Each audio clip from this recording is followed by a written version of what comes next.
Il faut que tu prophétises encore sur un grand nombre de peuples et de nations et de langues et de rois.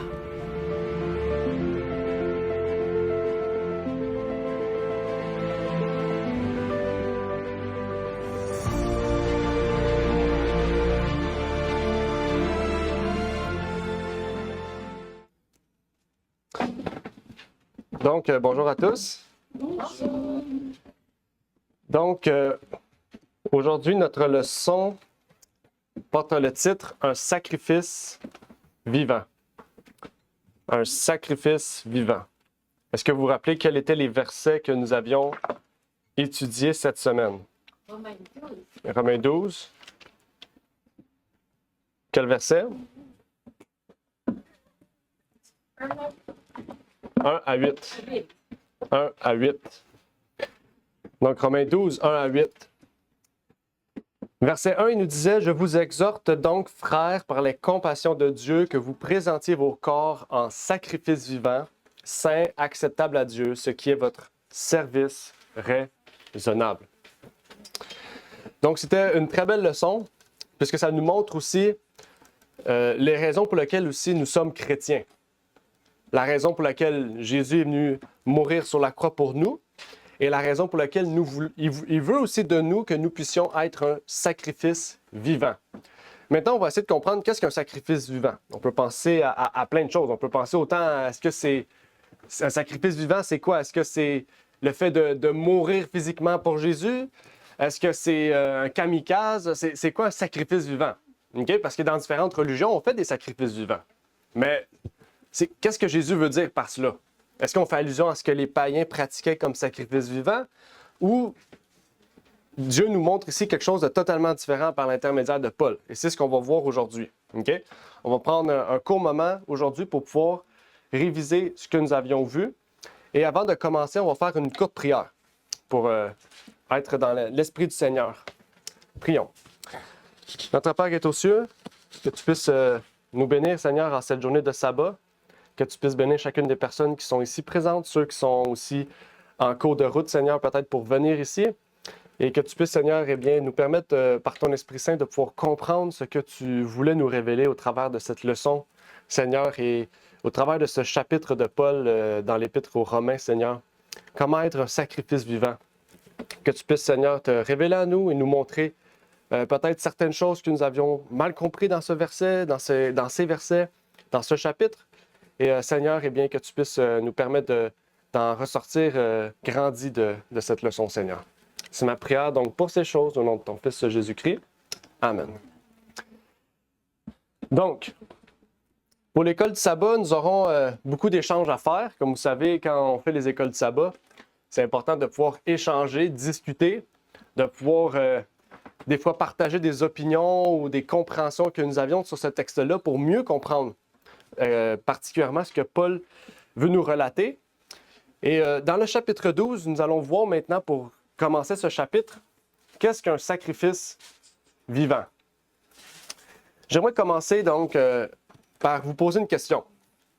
Par quel terme commence le chapitre 12? Quel terme particulier Paul exprime dans le chapitre 12? Il y a un terme, il y a un mot particulier que Paul vient nous montrer le sens que va prendre le chapitre, le but du chapitre. Quel est le mot? Conformer. Conformer? Peut-être, je ne sais pas, des fois la version de la Bible, le mot peut changer. Là. Exhortation, exactement. Ça dit « Je vous exhorte donc ».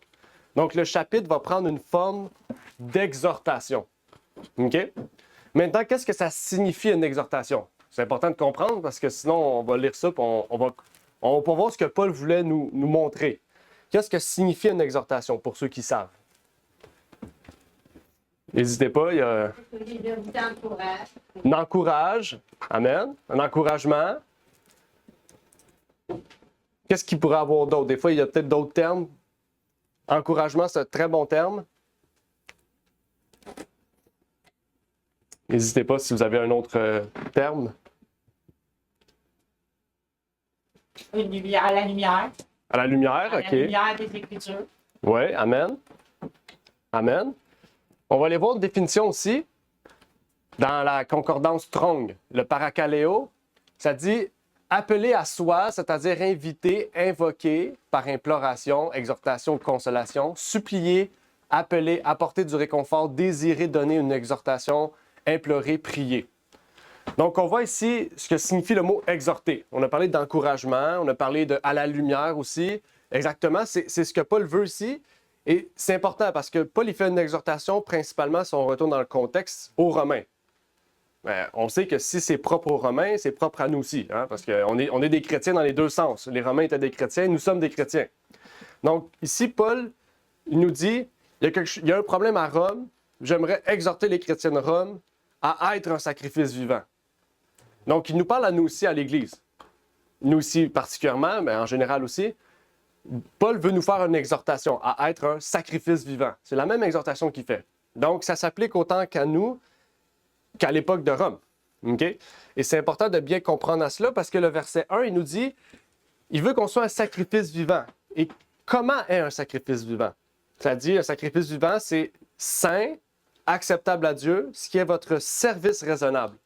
Donc, un sacrifice vivant, c'est quelque chose de saint et agréable à Dieu ou acceptable à Dieu, selon la version. Donc, on voit ici, c'est quelque chose d'important. Un sacrifice vivant, c'est saint et agréable à Dieu. OK? Donc, ce qui plaît à Dieu. OK? Ce qui fait plaisir à Dieu. Puis on sait que entre nous et Dieu, c'est une relation qu'on a.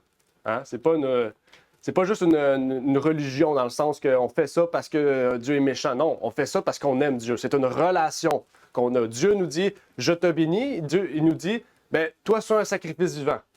C'est une relation. OK? On veut plaire à celui ou à celle qu'on aime. De la même manière que Dieu veut nous faire plaisir, eh bien, nous, on fait plaisir à Dieu par un sacrifice vivant. Puis Dieu, il dit après que c'est un service raisonnable. Et ça, c'est intéressant. On va revenir un peu plus tard. Pourquoi il appelle ça un service raisonnable? On va revenir.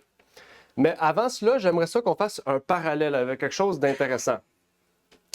Parce que les mots qui sont ici utilisés sont quand même spécifiques. OK? Ici, on dit sacrifice vivant.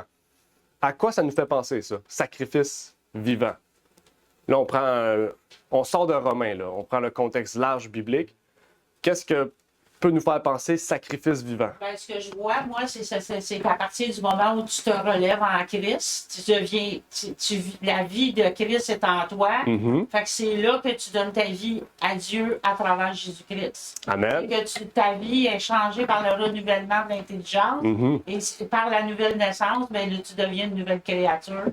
C'est ce qui renouvelle ta nature. Amen. Amen. Amen. Amen. Exactement. Oui, Ramna? Un sacrifice, ça comprend aussi le fait comme de donner, qu'on donne, Donner, oui. on donne toujours comme le meilleur ou ce qui est excellent à Dieu. Donc le fait un sacrifice vivant dans le sens que c'est nous-mêmes, qui est nous-mêmes notre corps. C'est volontaire. C'est ça, c'est volontaire. OK.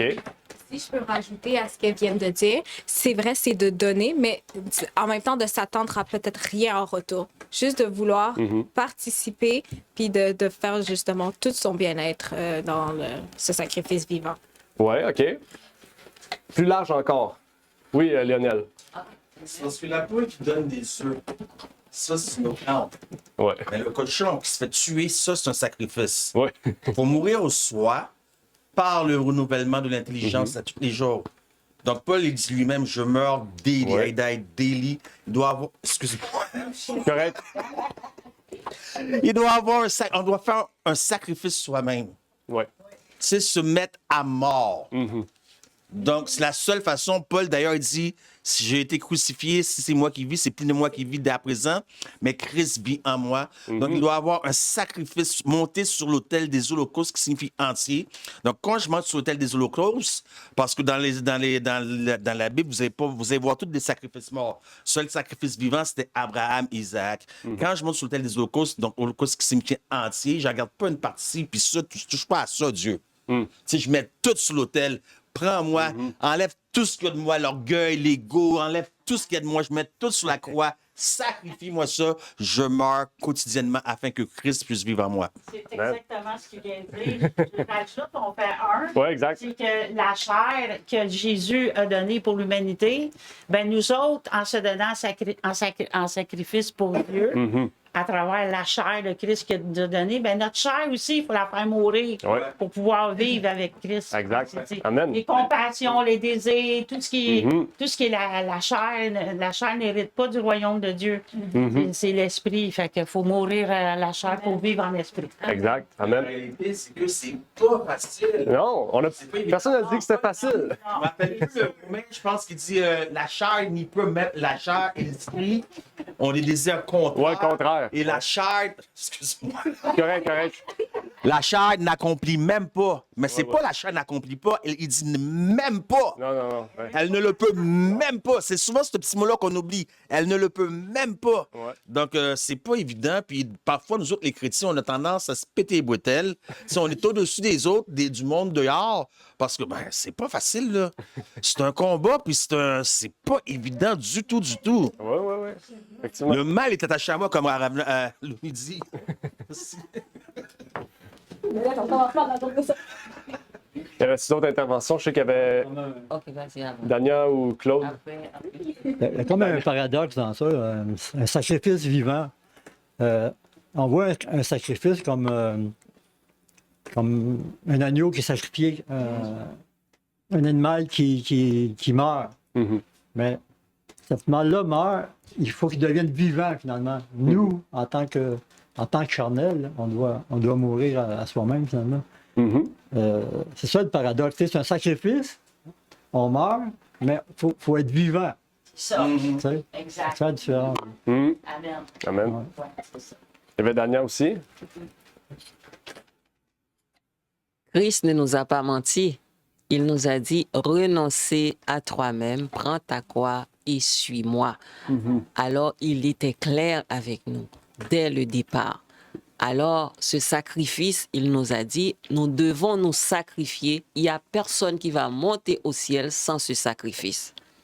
Le salut il nous a donné le salut, c'est par un sacrifice. Il a dit, si vous voulez avoir accès au ciel, tu dois te sacrifier. Tu n'as plus de volonté. C'est moi qui va te diriger à ma volonté. Alors, si on ne se sacrifie pas, alors tu ne pourras pas avoir accès au ciel. C'est ton sacrifice. Oui. C'est vous, hein? On peut rester 1 heure là-dessus, ça me dérange pas. On est juste au début de l'étude, là. Oui, ben, Ouais. puis, Ouais. c'est vraiment la mort du moi parce que le salaire du péché, c'est quoi? C'est la mort. Puis ici, on parle de vivant. Tu peux pas faire un sacrifice s'il y a en toi quelque chose qui est relié à la mort. Donc, c'est à ce moment-là que le grand sacrifice, c'est de chercher justement ce côté de purification. Puis ça, cette purification, cette justice, où est-ce qu'on la trouve? En Jésus seulement, parce que c'est lui qui nous a rachetés à ce grand prix-là. Amen. Amen. Ah, on a parlé beaucoup. Mais ce que tu dis tantôt par rapport à la chair, qu'on trouve que la chair ne peut pas, là, mais en même temps, il y a une consolation. On parle d'exhortation, mais Oui. aussi c'est une consolation. Oui, exact. Parce que Paul va dire ta puissance qui est en moi, c'est par ma faiblesse me rend fort, dans le sens que parce qu'on a la puissance, ben cette puissance-là fait en sorte qu'on peut la supporter, puis on peut Exact. monter, puis on peut même être joyeux dans notre faiblesse. Oui, exact. On peut même être joyeux, c'est paradoxe, mais c'est ça que ça se passe. Oui. C'est ce qui se passe. Oui. Oui, exactement. Amen. C'est effectivement très intéressant. On n'ira pas tout le chapitre, on a juste 1 à 8 à étudier, mais effectivement, Paul en parle en fait. Puis on va revenir sur ça aussi, parce que sacrifice vivant, on va comprendre que ça ne sert à rien de faire un sacrifice vivant s'il n'y a pas un vrai sacrifice, celui de Jésus-Christ qui est mort et ressuscité. Tu sais, sans ce sacrifice-là, tout ce qu'on va faire ne sert plus à rien. Ben, par le fait que Jésus a eu la victoire sur le péché, sur la mort et est ressuscité, il nous a promis que nous aussi, nous pourrons l'avoir par lui. Donc, c'est justement, c'est par lui en fait qu'on peut avoir cela. Et il y en a certains qui ont parlé du paradoxe que je voulais amener aussi, c'était justement lié au sanctuaire. Parce que le plan du sanctuaire, c'était ça.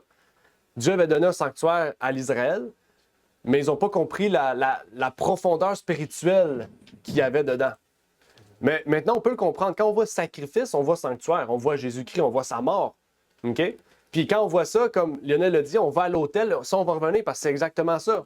OK? Quand on passe par le feu, il fait quoi? Il purifie. On le dit, le feu du fondeur, c'est Jésus-Christ. Donc, quand on passe par le feu, Jésus nous purifie de nos péchés. Il nous purifie de tous nos problèmes. Donc, il faut passer par Jésus-Christ pour être ressorti, être un nouvel homme. On laisse le vieil homme derrière, on devient un nouvel homme. Seulement par Jésus-Christ, seulement par le feu. Donc, le feu, ça fait mal. Donc, si on passe par là, c'est sûr qu'on va avoir des choses, qu'on va avoir de la difficulté. On va dire, ah, non, pas ça.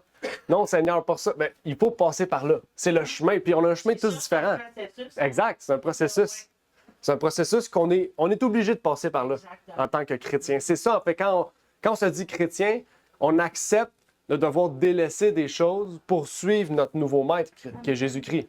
C'est plus Baal, notre maître, c'est plus peu importe qui, c'est vraiment Jésus-Christ, notre maître. Donc ça, c'est quelque chose de très, très intéressant. Quand on peut lier ça avec le sanctuaire, on voit la profondeur aussi qu'il y a derrière ce sacrifice. On parle de fans aux Canadiens à fanatiques religieux.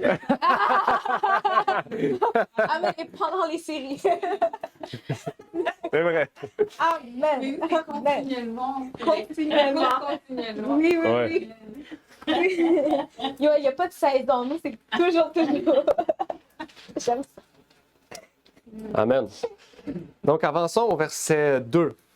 Verset 2 du chapitre 12, ça dit « Et ne vous conformez point à ce monde, mais soyez transformés par le renouvellement de votre esprit afin que vous éprouviez quelle est la volonté de Dieu, bonne, acceptable et parfaite. » Donc, ça, Dieu relance un peu ce qu'il veut dire ici. Le sacrifice vivant, c'est faire sa volonté, puis faire sa volonté, bien, c'est quelque chose qui est bon, acceptable et parfait. Okay? Donc, ça montre ici la profondeur, la grandeur d'être un sacrifice vivant pour Dieu. Okay? Puis comme Lionel l'a dit, c'est quelque chose qu'on fait chaque jour. Là, parce qu'on pense des fois, on passe par l'autel une fois, après ça, on est correct, on est sauvé, c'est fini. Non, tu sais, on passe une fois par là, oui, quand vraiment on accepte, on passe par là, mais après ça, Jésus, c'est ça. Parce qu'il vient à notre esprit, il cogne, il dit « Hey, le grand! » Non. Tu sais, il vient nous parler. Tout le temps. Verset 2, c'est directement l'œuvre missionnaire médicale de la réforme sanitaire. Oui, exact. C'est pas à côté. Hein? Non. Il n'y a pas de salut en dehors de ça. Là. Non, c'est ça. Hein, j'en connais qui enseignent qu'une fois sauvé, toujours sauvé. Ouais. J'en connais, mais tu sais, ils sont sincères. Mais il manque un bout, là. Ouais. Ah, c'est ça. Quand même un gros bout, là. Ouais. C'est quand même important, là. Oui, quand même. C'est le salut, là. C'est pas, Ouais, c'est ça. pas la même chose. Faut y aller, faut achever la course, faut pas l'abandonner. Non, c'est ça. C'est une course. C'est une course. Tu marches pas. Tu fais pas juste partir, t'arrêtes. Tu marches. Tu cours toujours. Donc, quand tu cours toujours, ben, c'est que tu avances toujours. Tu veux. Tu sais, il y a un changement, il y a toujours quelque chose. En s'entend, tu tombes, Jésus te relève tout de suite. Exact, c'est ça. Ben, c'est ça. C'est ça qui est intéressant parce que si on ferait une course sans Jésus, on la finirait jamais, on gagnerait pas. Non. C'est parce que Jésus est là qu'on peut. C'est lui, comme on a dit tantôt, c'est lui qui nous donne la joie, la persévérance, de dire continuons, avançons, on tombe, on dit j'ai un ami avec moi qui va m'aider à me relever. T'sais. Puis là, en plus, on sait, on a des frères et des sœurs. C'est là tout ça en fait ensemble qui fait qu'on peut avancer puis continuer à persévérer. Ben, je pense que ça ferait longtemps qu'on aurait tout quitté. Hein. Si on n'aurait pas Jésus, on serait parti. En fait, il n'y aurait pas d'église. Ça ne servirait à rien, en fait. Là. Mais ça, c'est quelque chose d'intéressant. Le verset 2, parce que c'est, encore une fois, si on reste dans le parallèle du sanctuaire, c'est un peu ça ce qui arrivait. Si on revient dans l'idée du sanctuaire ancien. Quand on voyait le gros sanctuaire de Salomon, là, on lit certains passages de Jérémie, d'Ésaïe. Qu'est-ce qu'on voit dedans? On voit qu'il y a des gens qui rentraient dans le sanctuaire puis qui allaient adorer le soleil, on dirait les femmes qui pleuraient à Tammuz. Okay? C'est un peu ça qu'on voit aussi. On veut rentrer dans la foi, mais sans passer par l'autel. On essaie de skipper l'autel pour rentrer dans le lieu saint ou aller se promener. Puis on essaie d'amener nos choses dans le sanctuaire. On sait, le temple, c'est nous. Donc, on essaie de rentrer en Dieu, mais en gardant nos choses, nos secrets ou nos choses qu'on dit « je vais quand même garder ça, puis je vais rentrer dans la foi. Okay? » C'est ça le verset 2 qui dit, en fait. Il dit « vous vous conformez pas au siècle présent. » Il faut une réforme. Une réforme, c'est un changement de vie. Okay? Lionel en a parlé de réforme de l'œuvre du missionnaire médical. Il y a une réforme à faire, il y a un changement à faire. Okay? Puis on pense des fois c'est un petit changement. Des fois, c'est un gros changement. Hein? Puis c'est tous différents. On a tous des choses différentes à changer. Changer de travail, même. Des fois, ça peut aller jusque-là. Là. Ben oui. Oui. Il y a des travails que c'est comme qu'est-ce que je fais, tu sais? C'est contre les valeurs, c'est contre tout, là. Ouais, ça Mais c'est vient- pas juste au niveau des valeurs, hein, c'est intéressant. Au niveau du salaire, tu sais que c'est le stress, qu'est-ce que ça va faire, qu'est-ce que ça va Oui, affecter, effectivement. qu'est-ce que ça va causer comme sauter cellules, mais tu restes là parce que tu as un bon salaire. Hum. Mais le stress que ça fait, puis qu'est-ce que ça fait au niveau de la santé? Hum. Pour l'argent, c'est comme j'ai déjà entendu ça, quelqu'un m'a dit que tout le monde a un prix. Est-ce qu'il y a des hommes qui ne s'achètent pas de l'autre aujourd'hui? Parce que tout le monde a un prix, hein? Hum. Je commence à m'en rendre compte, puis même si tu ne pensais pas, on a tout un prix. Mais tu sais, quand on compare, nous, lorsqu'on se vraiment à Jésus, il n'y a pas de prix pour ça. Ben non, Il c'est n'y a pas ça. de prix parce que l'Esprit de prophétie, je ne m'appelle plus, il dit que Dieu, il a vidé le ciel. Donc, en d'autres mots, Dieu aurait pu aller banqueroute, faire banqueroute. Parce que Christ était 100% humain aussi. Il y avait autant de chances qu'il tombe. Excuse-moi, Claude. Ça, c'est juste en apparence de micro parce que c'est pas plus fort. Ouais, OK. Non, c'est pas. Mais je sais pas pour le monde en Ouais. avant sur le Zoom. Pour les Google Meet, c'est pour ça, là. OK. Donc, c'est ça. Donc, Dieu aurait pu faire banqueroute. Donc, le prix que ça a coûté, personne ne pourra comprendre ce prix-là. Parce que même dans Patriarche et Prophète, page 64, dans le livre anglais, où il dit que ce ne fut pas sans un combat que Dieu consentit à donner son fils pour une race déchue. Ça vient toucher, ça ébranle quand tu entends ça, parce que Dieu aurait pu dire, tu vas aller en bas, on va te trahir, on va te rejeter, on va te crucifier, mais je vais te ressusciter. Le 3e jour, tu vas remonter, tu vas avoir toute la gloire que tu avais auprès de moi avant, mais c'est pas ça que l'Esprit de la prophétie nous dit. Il nous dit, ce ne fut pas sans un combat. Donc, Dieu a lutté avec Christ, mais Dieu a fini par céder. Pourquoi? Parce que Dieu a tant aimé le monde qu'il a donné son Fils unique. Puis, il y a un prix, chaque individu a un prix, mais c'est quoi ton prix? C'est quoi ta valeur? Moi, mon prix, je pense que je le laisse entre les mains du Seigneur.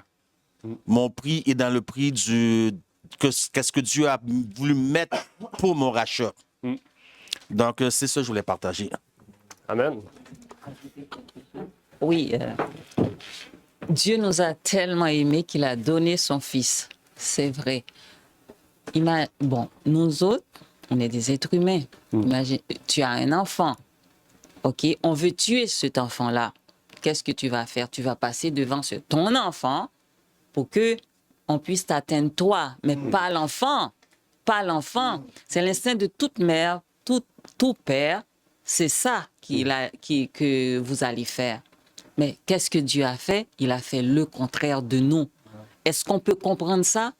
Au lieu, comme quoi qu'il se sacrifie, il nous a donné son unique Fils. C'est un sacrifice qu'on ne pourra jamais comprendre.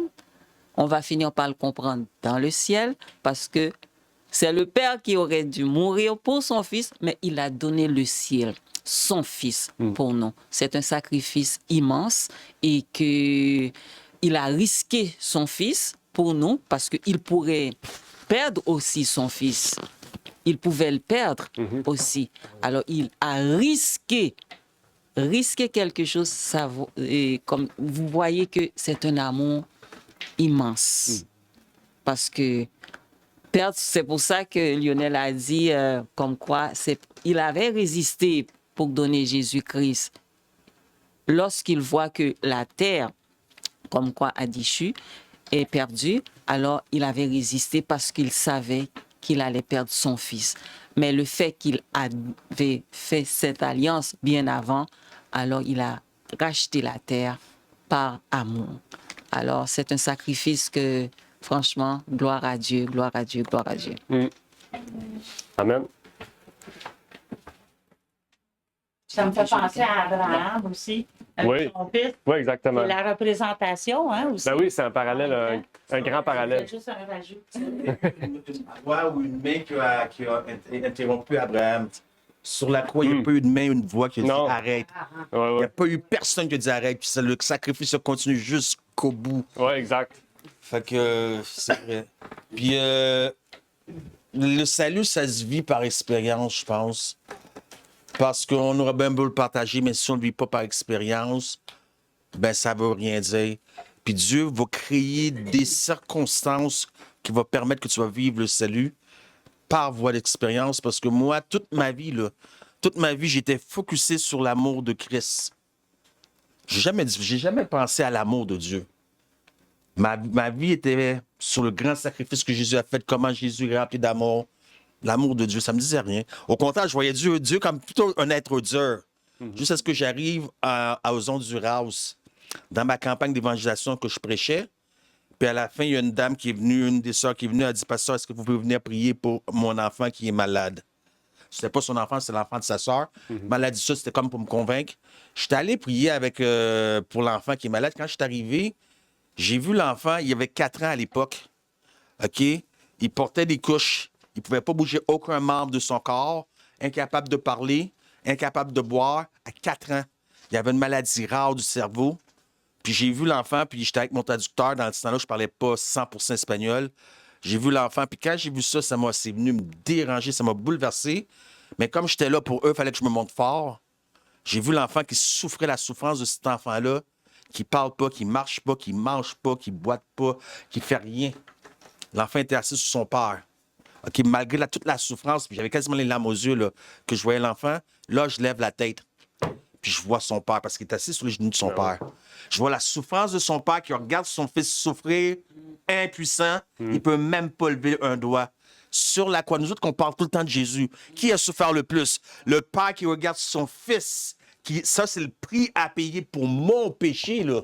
Moi, je ne parle même pas du vôtre. Moi, je sais que les péchés que j'ai faits sont assez noirs, sont assez sales. Je ne me suis jamais caché. Le père qui regarde son fils pour mon péché, impuissant, il peut même parce que c'est le prix à payer. Qui a souffert plus sur la croix? Jésus, parce qu'il y avait des clous qui mesuraient 6 à 9 pouces, parce que c'était comme l'éclair qui rentre d'un point puis qui ressort de l'autre du corps. Qui a souffert plus sur la croix, le père ou le fils? Demandez-vous lequel est plus amour. Lorsqu'on dit Dieu est amour, il n'y a rien. L'amour d'une mère, c'est bon que ton exemple, l'amour d'une mère, l'amour d'un époux, il n'y a rien qui est comparable à l'amour de Dieu. Amen. Amen. Lisons un autre passage de... Oups, c'est pas celui-là. Pas celui-là. Ouais, c'est celui-là. 2 Corinthiens 6, 16 à 18, qui nous dit « Et quel rapport entre le temple de Dieu et les idoles? Car vous êtes le temple du Dieu vivant, comme Dieu l'a dit, j'habiterai au milieu d'eux, et j'y marcherai, je serai leur Dieu, ils seront mon peuple. C'est pourquoi sortez du milieu d'eux, et vous séparez, dit le Seigneur, et ne touchez point à ce qui est impur, et je vous recevrai. Et je serai votre père, et vous serez mes fils et mes filles, et dit le Seigneur Tout-Puissant. » Je trouvais que c'était un beau passage qui montrait la relation que Dieu veut créer avec nous. Puis, qu'est-ce qu'il nous dit? Il nous dit, c'est quoi le lien entre le temple de Dieu et les idoles? Fait que là, il dit, ben, je vais habiter au milieu de toi, mais il faut que tu te sépares. Il faut que tu subisses une réforme, un changement. Je vais habiter au milieu de toi, c'est ça que je veux. J'ai envoyé mon fils pour ça, pour rétablir le lien brisé. OK? Mais il dit, sois un sacrifice vivant. Chaque jour, passe par l'autel. Puis je vais être avec toi tout le temps. Toujours, toujours, toujours. Il ne va pas manquer une seule journée sans nous. Okay? C'est nous qui manquons une journée sans lui. Mais c'est pas l'inverse. Dieu est tout le temps là. C'est Dieu. Okay? Donc, c'est à nous vraiment de voir ça, de dire, est-ce un service raisonnable? Puis quand on pensait à ça, tantôt on parlait de ça, un service raisonnable, ça faisait penser à ça justement. Jésus est venu mourir sur la croix pour nos péchés. Est-ce raisonnable de la part de Dieu de nous demander d'être un sacrifice vivant? Je trouve que c'est très raisonnable. Parce que lui, qu'est-ce qu'il a fait? On en parle depuis tantôt, c'est incomparable. Sa vie. Qui serait capable de C'est ça. Ça serait impossible. On peut pas, c'est impossible. Donc, c'est un service raisonnable que Dieu nous demande de, chaque jour, passer par l'autel, par le feu, de nous purifier, de dire, je me lève le matin, Dieu, montre-moi le chemin, guide-moi au travers de cette journée-là. C'est dur des fois, mais on commence dès notre journée et on brise notre ego. Par le peu aussi, hein? Oui, Comme tu dis, ça fait mal. ça fait mal. Ouais. C'est pas facile. Parce que c'est facile parfois à parler. C'est pas facile, puis il faut se dire que c'est pas facile Sauf que dans la vision de Star Wars, il a dit, elle a fini par sa passe par Heaven was cheap enough. Donc, ce qui veut dire que le ciel était si peu coûteux. Lorsqu'on regarde tout ce qu'on a subir ici, toutes les épreuves, donc le ciel est très peu coûteux. D'ailleurs, Paul dit le poids de douleur qu'on a à vivre aujourd'hui sur cette terre n'est pas comparable à la gloire qui nous est réservée. Donc, c'est pour nous, on va passer 60 ans de souffrance humaine, 70 ans pour ceux qui sont plus en santé, 90, 100 ans de souffrance humaine, vraiment à tout casser. Mais qu'est-ce que c'est 100 ans, on va dire 100 ans de souffrance humaine sur terre, de persécution, d'épreuves, à 1 milliard d'années. Un exemple, j'arrive au ciel, puis Claude me voit, il me dit, je savais pas que tu étais ici, moi, je sais pas à Claude, mais c'est parce que je viens de passer 300 millions de trillions, de zillions de trillions d'années chez Arabia. C'est quoi 100 ans de souffrance? Ouais. C'est pas comparable, c'est même pas un clin d'œil. Oui, effectivement. Effectivement. C'est quelque chose d'important. Alors, des fois, on a besoin, on relative pas ça. On pense pas comme ça, on pense, on dit, on a le salut, on vit, c'est bon. Mais quand on pense à tout ça, c'est. Quand je lisais la parole de Dieu au début, tu sais, c'est comme un petit bébé, là, parce que t'apprends. Ouais. Puis tu comprends pas, tu saisis pas vraiment les profondeurs. Au début, c'est comme tractaté un petit peu. Mais quand c'est écrit « Heureux les pauvres en esprit », c'était grand pour moi là, d'entendre ça. Je me dis, aujourd'hui, je la saisis. Qu'est-ce que ça, pour moi, ce que ça comprend d'être pauvre en esprit, c'est de recevoir les richesses de Dieu. C'est de recevoir, c'est de laisser tout ton esprit libre de toute pensée, de tout scénario. Parce que les scénarios, souvent, ça vient de Dieu. Fait que toute la foi que tu mets en Dieu fait en sorte que Dieu va orchestrer ta journée. C'est lui qui va ouvrir le chemin. Il va même la circulation, même les lumières de circulation, il va les changer pour toi. Tu sais, il fait des choses merveilleuses. Parce que quand tu mets toute ta foi, tu fermes les yeux, puis tu ouvres tes oreilles, tu ouvres tes yeux à sa lumière. Mais c'est là que tu vois la manifestation de sa glorieuse bénédiction dans la journée. Amen. Et c'est ça, être heureux, pauvre en esprit, c'est de laisser toute pensée. C'est plus ta pensée, c'est plus toi. C'est le Christ qui vient sur Amen. C'est Amen. comme ça que je le vis. C'est ça les sacrifices vivants. Ben oui, exactement. C'est large un sacrifice vivant. Ça comprend plein de choses. Là. J'aurais tellement de témoignages à dire à propos des bénédictions qu'il nous donne à toi. Toi, t'as ton choix. Nous aussi. C'est tellement beau. Il orchestre tout. Le ciel, c'est lui qui ouvre le ciel. Il met le soleil quand il veut. Il tasse les nuages. Écoute, c'est merveilleux. Oui, il n'y a rien qui est hors de son contrôle. Ah non. Il y a tout pouvoir.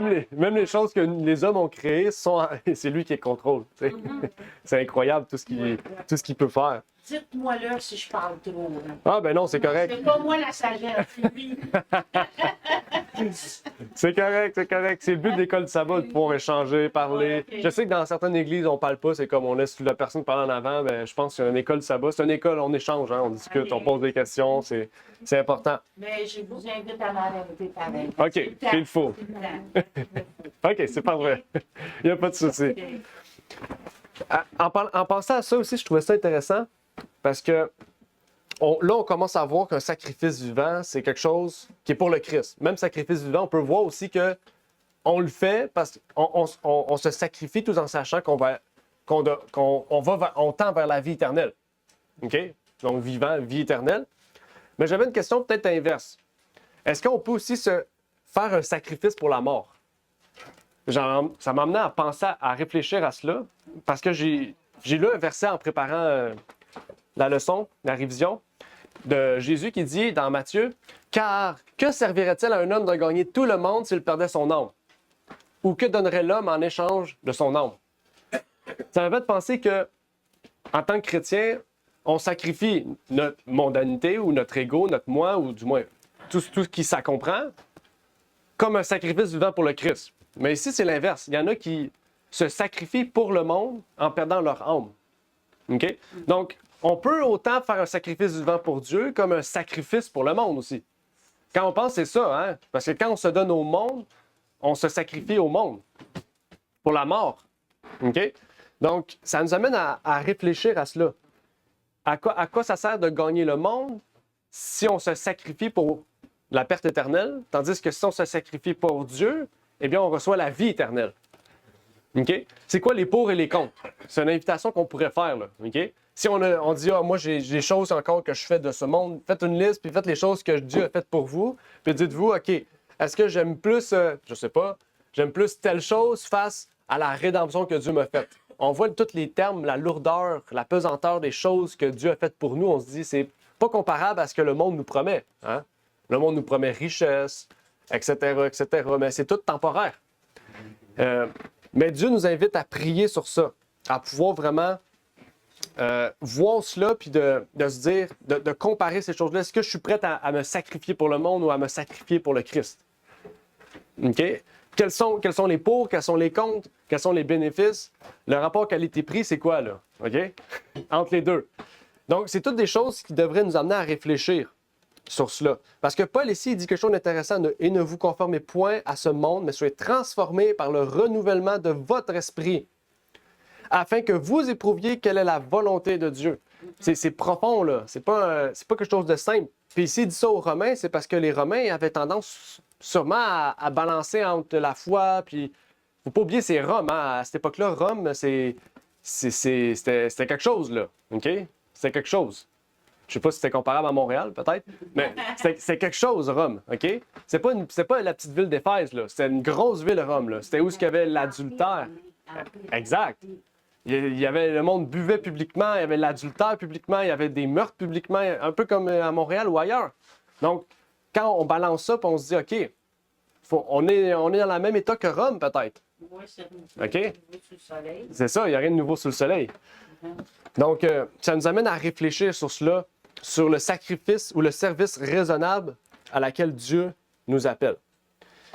Et un peu plus loin, Paul introduit quelque chose d'intéressant, parce qu'on a jusqu'au verset 8 à voir. Qu'est-ce que Paul introduit un peu plus loin dans les versets du chapitre 12? Est-ce que vous vous rappelez? Les dons. Les dons. Ça, je trouve ça intéressant. OK?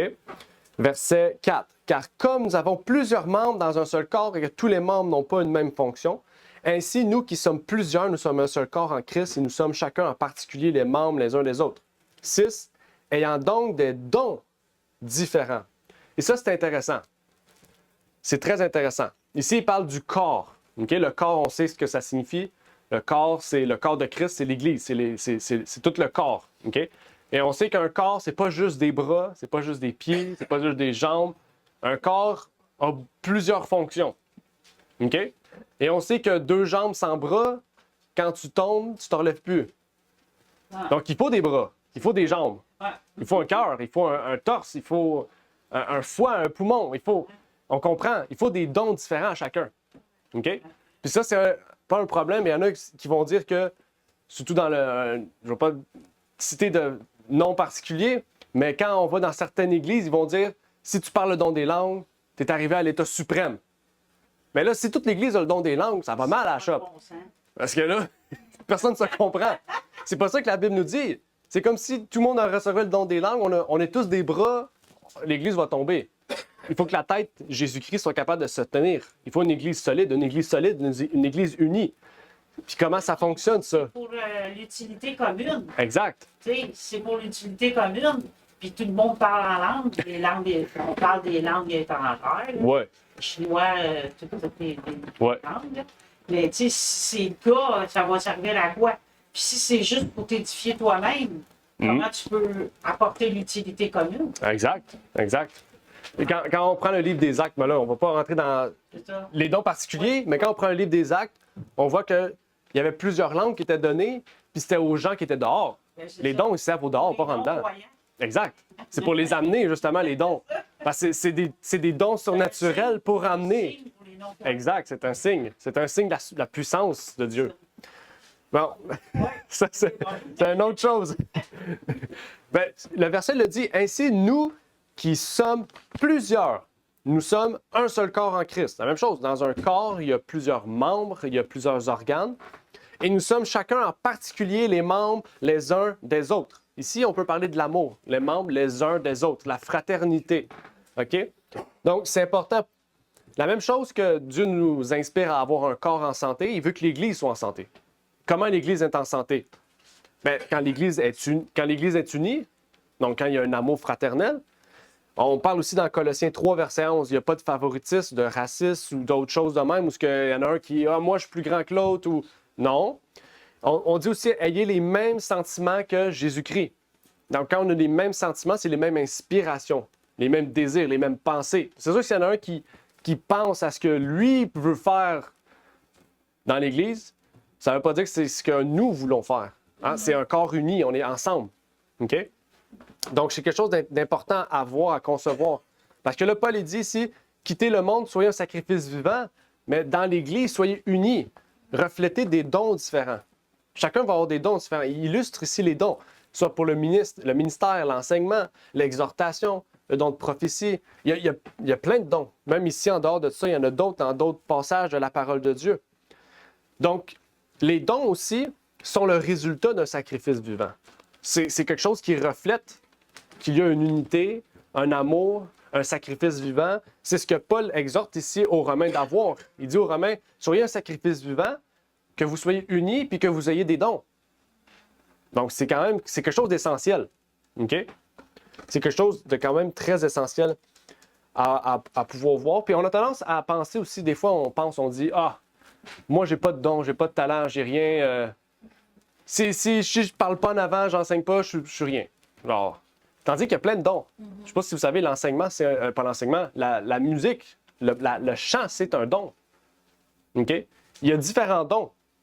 Et c'est ça que j'aimerais soulever ici, parce qu'on a tendance à se dire, ah ben moi, mon don est moins important. Écoutez, dans le corps, il y a des petits organes et des gros organes. Ils sont pas plus importants l'un et l'autre. Si tu en enlèves un, C'est écrit ben oui. que l'orteil, même plus. Oui, exact, c'est vrai. Tu sais, c'est pour Ben oui. ça qu'on ne peut pas se comparer. Mais non, c'est ça. C'est un corps uni. C'est ça. C'est un corps uni. On peut le voir ici. C'est pas le bon. Désolé, parce qu'il y a certains passages que je lis pas. Là, je suis loin. Elle dit, quels que soient vos talents, grands ou petits, rappelez-vous que ce que vous possédez ne vous appartient qu'à titre de dépôt. Dieu nous donne des dons. Chacun de nous ici, on a des dons. Chacun ici, nous, on a des talents. Oui, OK? c'est ça. Il y en a qui vont décider de le mettre au profit du monde. Donc, ils vont décider de dire, moi, je veux pas parce qu'il est trop petit. Ici, Dieu nous dit, non, exploitez-les. OK? Puis Dieu, il dit, votre petit don, il va l'amener à un niveau tellement grand que vous n'allez plus voir, même si vous êtes un petit orteil, le petit orteil est autant utile que le poumon, hein? Ah, c'est ça. Parce que quand on enlève un orteil, là, ça débalance le corps. Il y a plein de choses hein, qui changent. Là. Même la vésicule biliaire. Oui, oui. N'importe quel organe. Là. Même les amygdales. Exact. Dans le domaine de la musique populaire, spécialement dans la communauté noire, le R&B, Ouais. la majorité des artistes, c'est tous des gens qui chantaient dans les églises. Oui. Si on parle des gens comme Whitney Houston qui chantaient dans les églises, Oui. puis qui ont abandonné pour aller dans le monde, donner leur talent au service du monde. Et c'est vraiment dommage parce que c'est le monde qui ont bénéficié de ces talents-là plutôt que l'Église. On doit aussi leur faire aussi un comment ils sont finis, ce monde-là. Oui, effectivement. C'est pour ça que l'exhortation, c'est de tout faire pour la gloire de Dieu. Comme Oui, la parole. exact. C'est que quel que soit le talent qu'il te donne, comme il le veut, ben c'est pour sa gloire. Ben oui, exact. Exact. Elle dit, c'est ainsi que Dieu vous met à l'épreuve en vous donnant l'occasion de prouver votre sincérité. C'est à lui que vous devez toutes vos capacités. C'est à lui qu'appartiennent vos forces physiques, mentales et spirituelles. Et c'est pour lui que ces forces doivent être utilisées. Votre temps, votre influence, vos capacités, vos compétences. C'est large, là. On a plein de choses, là. OK? Il y a plein de choses. Il y en a qui pensent que, moi, je fais juste placer du stock dans un camion, mais je sers à rien. Non, ça peut être utile à plein de choses, là. Hein? Plein de choses. Vous pouvez aider des gens. Exact. Ouais. Mais c'est plus triste quand quelqu'un ne met pas ses dons Oui. en place. Parce que Dieu va rendre des comptes. Il y en avait un qui avait 5 talents, l'autre il en avait 2, l'autre il en avait 1. On va tous avoir des comptes à rendre à Dieu pour ça. Amen. Exactement. Ben, ça dit, tout doit être rendu compte à celui qui donne tout. Bon, c'est exactement où je t'ai rendu en plus. Tu vois comment on est connecté en esprit? Ouais. Celui qui utilise au mieux ses dons est celui qui s'efforce sincèrement de mettre en œuvre le grand plan du Seigneur pour l'élévation de l'humanité en se souvenant toujours qu'il doit être un apprenant autant qu'un enseignant. Donc, il y a quelque chose de puissant ici. Puis c'est un peu ça aussi que je voulais relater dans cela. C'est qu'on n'a pas, en tant que chrétien, on n'a pas, même en tant qu'humain tout court, on n'a pas à se rabaisser pour ce que l'on fait. Parce que souvent, c'est ça. Dans le monde d'aujourd'hui, on se compare avec ce qu'on voit sur les réseaux, ce qu'on voit dans le monde. Puis là, on dit, ben si lui fait ça, moi, je suis rien. Okay? On a tendance à se dire différent, moins bon, à se rabaisser. Tandis que Jésus dit non. Il dit, moi, je vais t'amener à un niveau. Tu te dis pauvre, mais moi, je t'amène le plus haut. On prend Pierre, par exemple. L'apôtre Pierre qui était juste un pêcheur de poissons. On dit, c'est un pêcheur, là. Il pêche juste du poisson. OK? Puis pourtant, c'est devenu un apôtre. Il a écrit un épître. Il est devenu un des plus grands, un des plus grands apôtres. OK? Donc, qu'est-ce que Dieu fait? C'est qu'il vous prend là puis il vous amène là. Amen. Pas pour que vous vous disiez le meilleur, non. C'est parce que vous êtes humilié. Il dit, il fait grâce à ceux qui s'humilient. Donc, si tu te dis là déjà, Dieu va t'amener là, puis il va te ramener là. Il va t'amener là, il va te briser ton ego, il va t'emmener en bas pour te ramener en haut. OK? Donc, Dieu veut travailler en nous. Donc, que nous puissions être un sacrifice vivant, que nous puissions vraiment nous consacrer à Dieu. C'est le temps en ce moment-là. Tout ce qui se passe dans ce monde-là, c'est le moment vraiment, en ce moment, de se consacrer à Dieu. De prier Dieu, de dire, Dieu, quels sont mes talents? Qu'est-ce que tu veux de moi? Révèle-moi ce qui est bon chez moi. Apprendre aussi à écouter les autres. Des fois, on a tendance à dire, je ne veux pas écouter les autres, je veux écouter juste moi, juste Dieu. Mais des fois, Dieu parle par les autres aussi. Hein? Oui, ben oui. Faut voir ça aussi. Quand on dit un corps uni, on est là tout pour s'emmener en haut, hein? S'élever. Donc, si on est tous là pour s'élever, on est tous là pour s'entraider. C'est ça. S'humilier de Exact. certaine façon. Ben oui. L'humilité, tu sais. C'est ça, l'humilité, c'est pas juste devant Dieu, c'est devant les hommes, c'est devant tous, c'est dans tout l'humilité. Donc, je pense que c'était la grande leçon du jour. Est-ce qu'il y avait une dernière intervention avant qu'on fasse la prière finale? Non? Je pense qu'on a parlé tout au début, là. Là, on est fatigué. Ben, c'est correct, on va terminer. J'aimerais juste Oui. une petite question. Pas de parce que souci. je sais que ça n'a pas rapport avec le Il n'y a pas de sujet. souci. Mais, tu sais, pour prêcher la parole, là, pour les gens du dehors, là, Ouais. est-ce que c'est. Parce que moi, je suis en cheminement, hein? Mhm. Tu sais, je veux dire, j'essaie de comprendre la volonté de Dieu et non la mienne. Mhm. Amen. Votre cheminement vous aussi. Pour prêcher la parole, là, les gens du dehors, est-ce que Dieu nous appelle à vraiment aller dehors, à la place publique, puis aller chercher des gens pour les amener à Christ, ou vraiment c'est juste dans une place locale comme ici, ou comme partout dans le monde, qu'on se réunit, les frères et sœurs, à travers tout ce que Dieu a appelé? Ben, si ça reste comme ça, ou il faut aller vraiment dehors de la tête? Ouais. Ça serait quoi ta réponse là-dessus, vite fait, là? Ben, si on prend le modèle de Jésus-Christ, c'est le modèle oikos qu'on appelle en grec. C'est le modèle, Jésus allait vers les gens. Donc, il faut aller, comme la Bible dit, aller dans le monde sans être du monde. Ouais. Maintenant, c'est là que ça peut différencier. Comment tu veux aller dans le monde? C'est quoi la manière dont Dieu t'appelle pour aller dans le monde? Tu sais, il y en a qui vont avoir le don de chant. Ils vont aller dans les métros, ils vont chanter, les gens vont venir, ils vont aller vers les gens. Il y en a qui ça va peut-être aller chez les itinérants. Il y en a d'autres qui ça va peut-être aller dans des milieux où les femmes sont battues, ils vont faire des groupes. Tu sais, Dieu nous appelle d'une manière. Dans l'église que vous pratiquez, est-ce qu'il y a ça? Le ministère de deux personnes qui partent, qui s'en vont dans une prison, ils vont prêcher la parole à des prisonniers? Ouais. Est-ce que vous avez ça dans votre... On est en train de mettre ça en place. Oui, OK. On est en train de mettre ça en place. Ben, merci. Avec aussi l'aide de notre frère Lionel, qui a un background, ça nous aide aussi beaucoup. Oui, Lionel. Je dirais prêcher 24 heures sur 24, on utilise des mots juste quand c'est nécessaire. Oui, ça c'est vrai. Ouais. Parce que qu'est-ce qui me fait penser que la progression se fait ou qu'on attire les gens à Christ, c'est qu'il ne faut pas les abandonner dès qu'on a semé la parole. Si la personne il faut, tu sais, un berger il va, tu sais, si on est des bergers du Seigneur, ben, tu sais, selon l'ordre et comment Dieu l'aurait fait, ben, c'est de ne pas l'abandonner. C'est ça ma vision de voir comment est-ce que Dieu, c'est un Dieu d'ordre. Hein? J'imagine que quand on commence à mettre la semence, mais il ne faut pas le faire, là. Ouais. Non, c'est ça. Mais au fur et à mesure que j'apprends, ça aussi, parce que je vous dire, je suis quand même jeune, j'apprends aussi beaucoup. Oui, c'est ça. Mais depuis récemment, j'ai commencé vraiment à faire de la vente. Puis en faisant de la vente, ça m'amène aussi à voir que la vente, ça se rapproche beaucoup de l'œuvre de Jésus-Christ. Hein? Parce que quand tu rencontres une personne, tu parles comme que lui parle. Tu te mets comme que lui il est.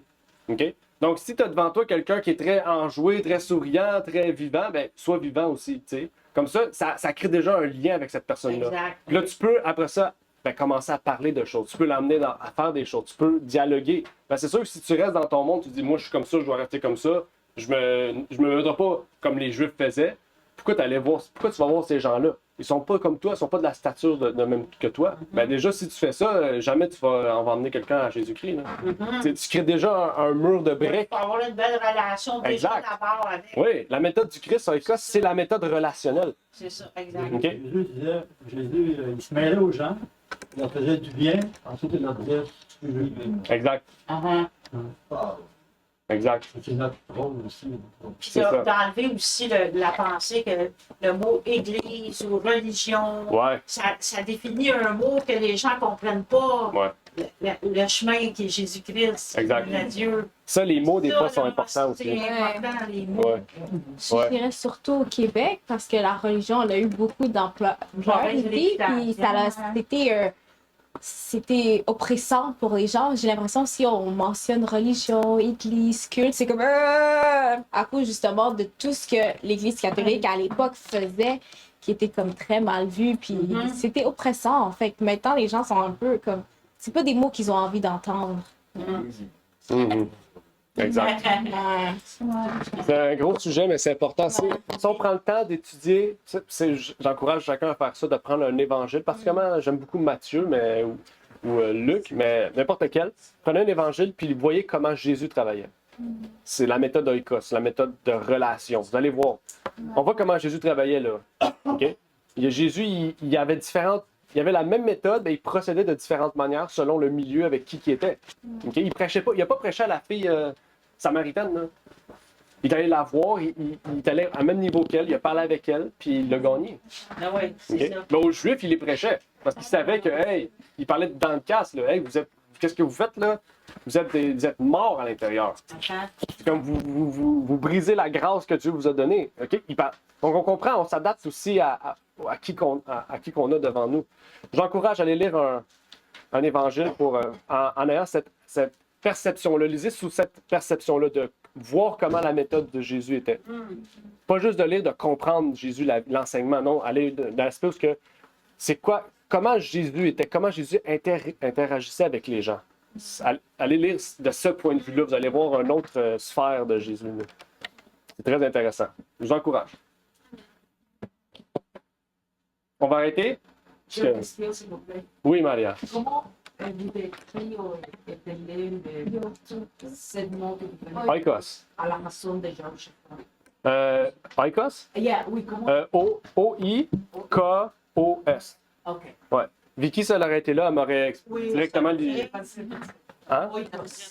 Oikos, Je pense que ça veut dire c'est en grec. sortir de. Parce que- Non, ça c'est ecclésia. Ecclésia. Ouais, ecclésia, c'est sortir de. Maison, exactement. C'est maison, c'est ça. Casa, en espagnol. O-I-K-O-S. O-I-K-O-S, oui, exact. Exact. Exactement, qu'est-ce que ça veut dire? Maison. Littéralement, ça veut dire maison. OK? Donc, quand on prend maison, c'est une œuvre personnelle. OK? C'est la méthode personnelle. OK. Bon, on va terminer par une prière. Notre Père est aux cieux, nous aimerions te remercier pour l'opportunité que tu nous permets, Seigneur, de pouvoir être aujourd'hui présent, Seigneur, pour bien pouvoir comprendre cette leçon. Que tu puisses bien continuer à te révéler à nous, Seigneur, nous permettre de pouvoir vraiment être un sacrifice vivant chaque jour, de pouvoir passer par l'autel, Seigneur. Des fois, c'est difficile, on veut passer par l'autel, mais on n'est pas honnête, transparent avec toi, Seigneur. Mais si nous sommes honnêtes, transparents avec toi, eh bien, tu pourras vraiment tout changer dans notre vie, Seigneur. Et c'est ce que nous voulons faire. Et donc, que tu puisses venir à nous, Seigneur, et que nous puissions aussi aller vers toi, par la prière, par l'imploration, Seigneur, par la contemplation, par les chants, par les louanges, par toutes sortes de choses, Seigneur. Eh bien, nous te prions pour ces choses et que tu puisses continuer à nous bénir. Au nom de ton Fils Jésus-Christ. Amen. Merci d'avoir écouté cette vidéo. Si vous désirez rejoindre l'œuvre au Québec, veuillez nous contacter par email à asjh1889 de Terrebonne @gmail.com et via Facebook à @asjh1889 de Terrebonne. Merci à vous et que Dieu vous bénisse.